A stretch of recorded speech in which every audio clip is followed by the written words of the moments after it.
What's up? It's iCkEdMeL. I have a really interesting story. And honestly, what's not even that interesting is the actual story, is the investigation that I did tonight into these pharmaceutical companies and some of the ties and maybe benefits that they have to these mistakes happening. Now, there's a blood pressure medication that was recalled recently. Well, it's actually been like over a year, and then there's more lots being recalled. Lots are the special numbers that they put on the label so they can identify the batches. Now, the medication's name is valsartan. The other name is losartan, and they have one irbesartan. And recalls happen all the time, right? So at first it's like, oh, it's not that big of a deal. Well, they were tainted supposedly with carcinogenic chemicals, meaning cancer causing chemicals. They can lead to cancer. That's a pretty big deal. And apparently, from one of the articles I was reading, it could be as far back as 4 years ago that they didn't recognize this problem was going on. It's a big deal, right? These are the experts in their lab coats. These are the experts with the degrees, the ones with the glasses, the ones that say, take this pill, it's good for you, right? So the reason it was recalled, it was contaminated with something called NDMA, not to be confused with MDMA. That would be nice, right?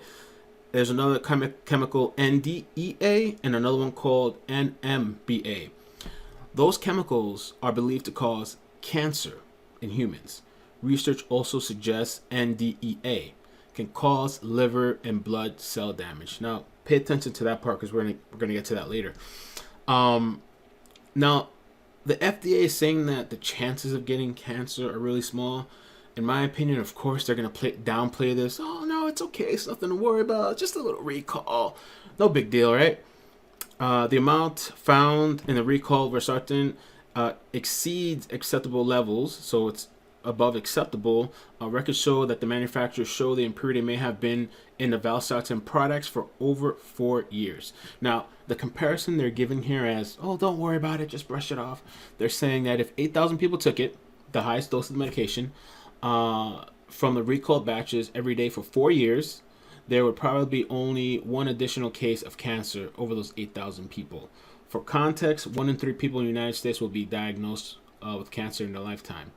So when they say one additional person, do they mean 1 in 8,000? Or do they mean that instead of 1 in 3, 2 in 3? I'm thinking 1 in 8,000.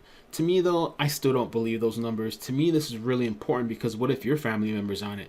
I know friends that have lost their family members to cancer, so it's kind of like, oh yeah, just one additional person. No, this is a huge deal. Now, the investigation that I did, right? Check this out. I started looking into some of these companies, right? Because I was driving today and I started thinking, I know it would be crazy because this was an accident, but how could these companies benefit? Think about it.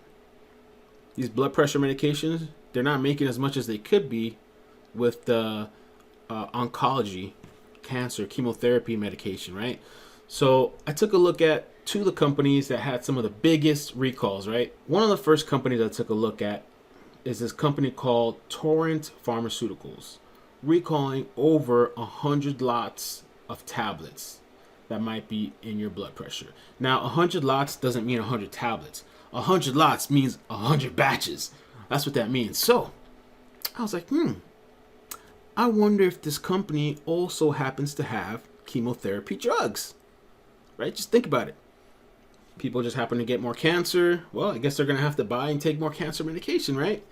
So let's go look at Torrent Pharmaceuticals.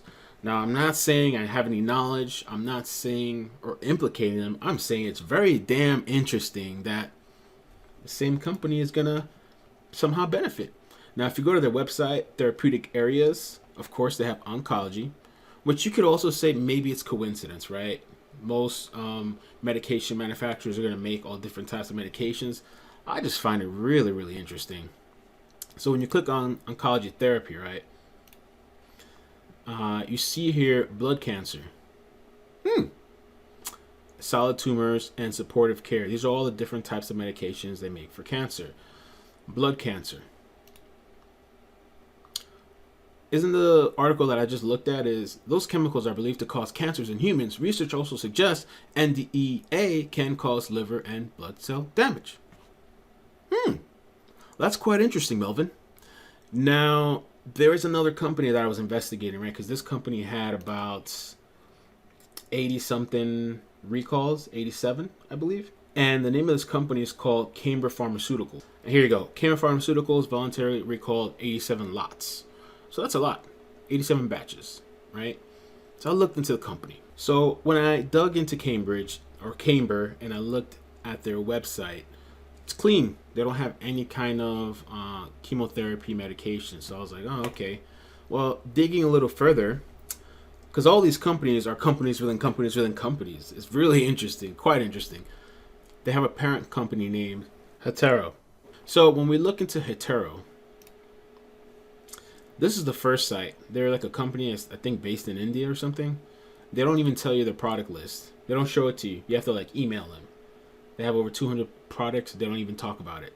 So I was like, dang, how do you find it? So apparently there's the same company, but there's a Europe part of it. Hetero Europe, right? So you dig in a little deeper and you look at the list of medications. They even give you the descriptions: colon cancer, breast cancer, brain cancer, bone cancer, right? So I haven't seen any of the other news media articles talk about this. I thought it was a really interesting correlation. It could just be, hey, coincidence. To me, I just find it very suspect. You take these medications. I honestly thought there was like some sort of special oversight. I guess it's made in some other country from somebody getting paid probably nothing, and it comes over here and it just gets sent to people. Now I want to talk I dig a little further digging about the Hetero company. It comes out that this company got a warning from the FDA, and guess what they got a warning on? It says here they're a company based in India, on the outskirts of Hyderabad. I guess that's a location. They had violations of current good manufacturing practice regulations for finished pharmaceuticals. The inspection in 2016 found the firm failed to properly investigate deviations out of specification laboratory results. Manufacturing equipment is in poor condition, and failures of the site's quality control unit to follow written procedures regarding the recall of failing products. For instance, the warning letter notes that in July 2016, they received a complaint about one tablet in a bottle of 5 milligram finasteride was approximately double the thickness of other. So it's just really interesting to think, like, you really think there's some sort of like real big oversight. These people making millions and billions, right? Don't they have like millions and billions of dollars worth in research? These are the smart people. These are the people that we're trusting with our family members' lives to take care of them. Fascinating, man. Really fascinating, the correlation and connection, because there's a huge recall, right? The recall just happens to cause cancer, which the FDA is saying, oh, it's not a big deal. It's okay. And if somebody just so happens to get cancer, well, that same company will provide you the cancer medication at a nice high price. Now, the funny thing I thought about the FDA, on this article and another article, the FDA stated to remind patients prescribed with the medication from a recall to continue taking your medication until you see the doctor or pharmacist. That's right. The product that has carcinogenic chemicals in it, as if there's not enough carcinogenic stuff in our life already, the FDA says, take it. Take your pill. No, take it. Now, I know why they're saying this. What's more important, blood pressure or something that may get you or may not get you in the future? I get that. I totally get that. For me, though, think about if it was your family member, I would not be waiting until the next doctor visit, or if maybe there's some sort of...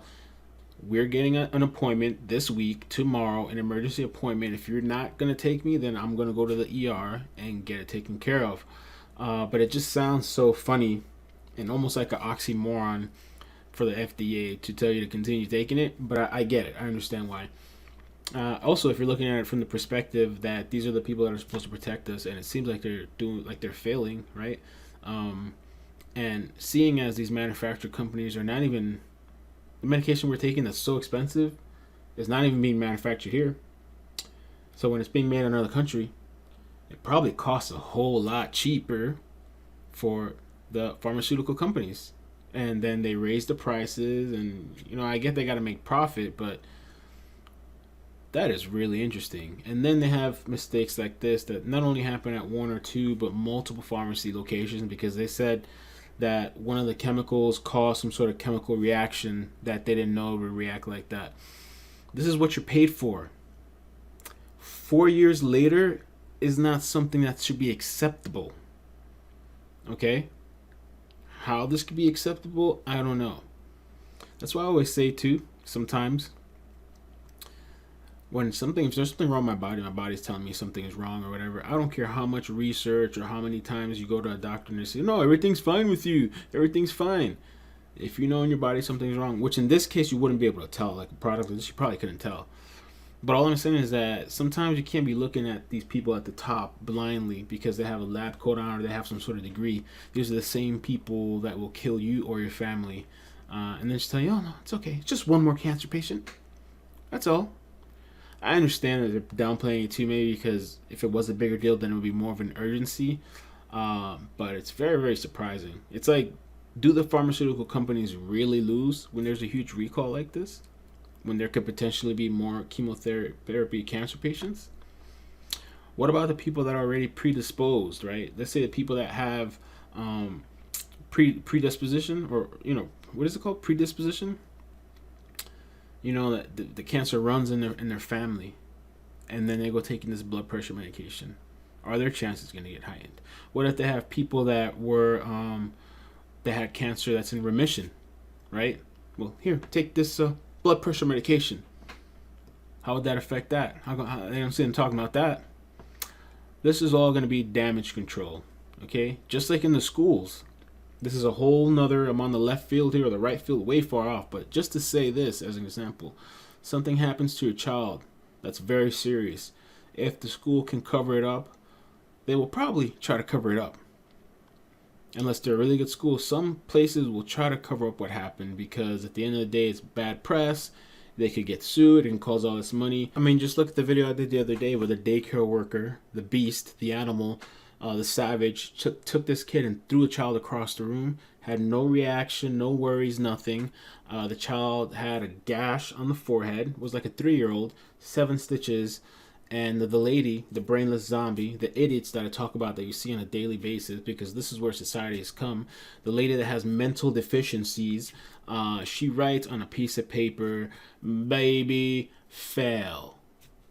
Okay, like if you need, that's one of the finest examples that I could use, that you really can't trust these people sometimes of where you're at, the kind of care that they're giving you. If you're in the hospital, watch your family member, watch the medications that they're giving. I mean, we even spoke about the nurse in Hacienda with the disabled patient, that this person that could not move, talk really, maybe just make some facial gestures, turns out being pregnant, and this guy was taking advantage of her the whole time in a medical facility.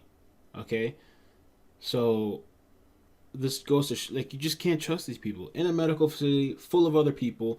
What are the other people in that facility doing? Are they blind, dumb, ignorant, or were they complacent, or did they know what was going on and ignored it? Like it's just like these situations are becoming so ridiculous.